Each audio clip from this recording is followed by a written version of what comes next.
Once upon a time, Nora Notification carried Apology Parade banner prop through messy miniature group chat stage because modern friendship apparently needed props.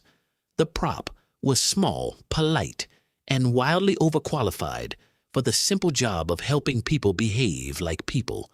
Professor Crumble Clay, mascot, watched from a tiny side table, holding a notebook with the calm concern of someone who had seen this ritual before. In this village, everyone believed a late reply can be repaired with a stadium-sized announcement.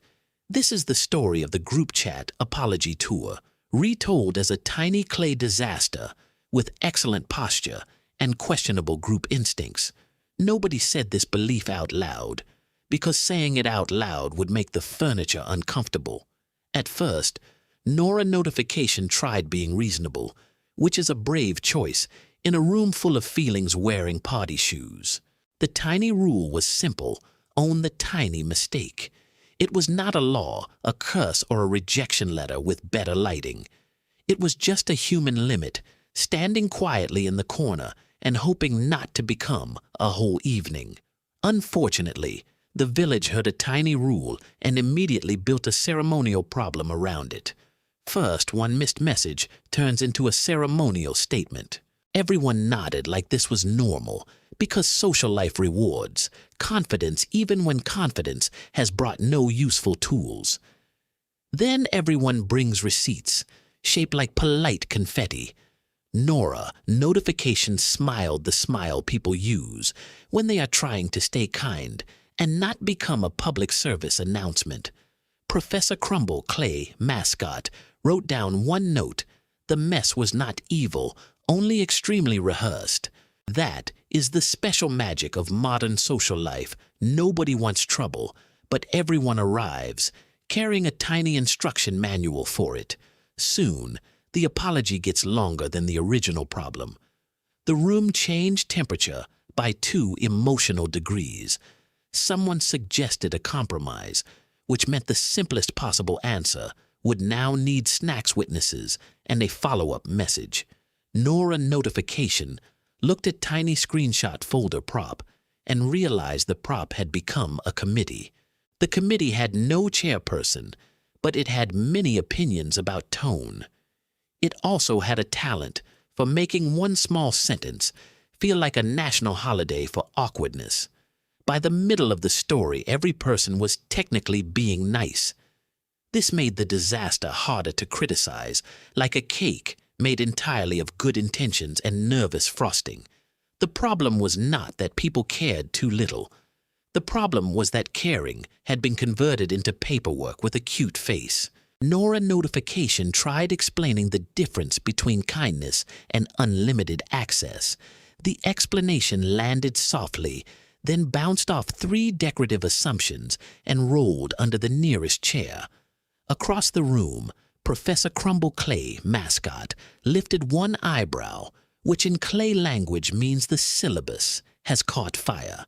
A tiny audience formed, because nothing attracts attention like people pretending there is no conflict. The audience did what audiences do. It became very invested, while offering almost no furniture-moving assistance. One tiny faction believed Nora Notification should be more flexible because flexibility sounds virtuous when someone else is doing the bending. Another tiny faction believed the situation needed a softer entrance, a warmer exit, and possibly a decorative basket for everyone's discomfort. Nora Notification considered all of this with the facial expression of a person reading terms and conditions written by a candle. The strange part was that no one had asked for cruelty rejection or social exile. They had only asked for a normal amount of clarity, which the room treated like a dramatic weather event. Apology Parade banner prop sat nearby, doing the emotional labor of a much larger object. Tiny screenshot folder prop waited beside it, looking official enough to make nonsense feel organized. Professor Crumble Clay, mascot, tapped his notebook once, silently reminding the room that complicated is not always the same thing as deep. Then came the ceremonial over-explanation, a beloved village tradition where one sentence puts on 14 little hats. First, it wore empathy, then context, then concern, then a tiny legal cape nobody requested. By the end, the original issue had become difficult to recognize, like a sandwich wrapped in meeting minutes.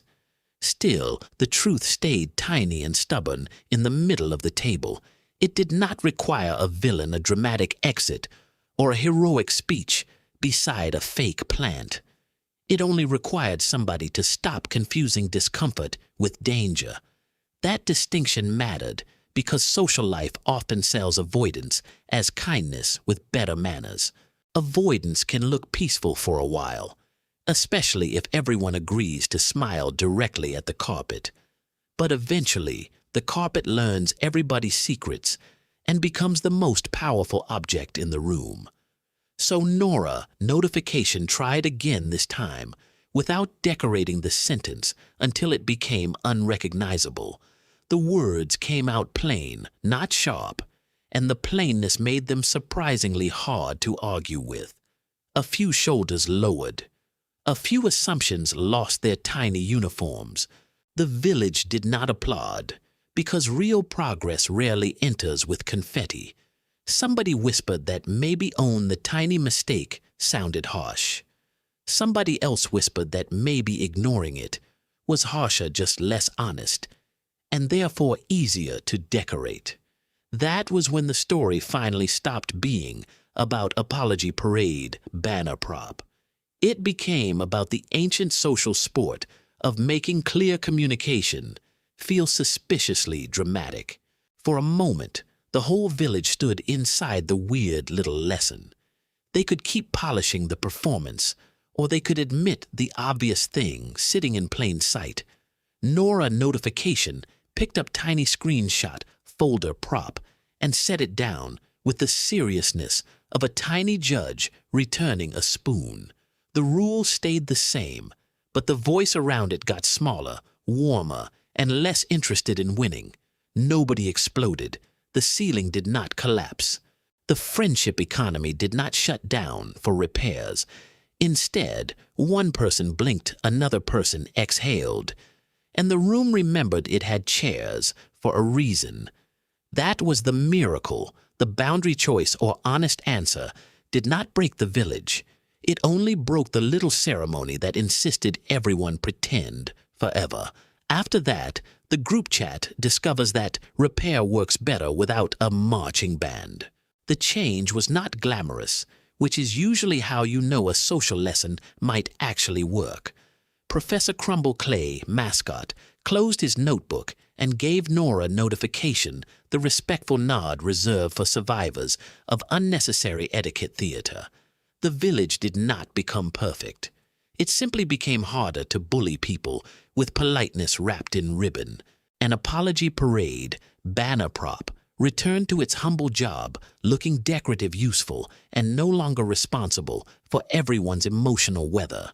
Once upon a later time, a small sorry note sitting quietly beside a silent phone. The moral was not complicated. A tiny honest limit beats a giant confusing performance. But naturally, the village scheduled a short meeting to discuss whether the moral needed softer font choices.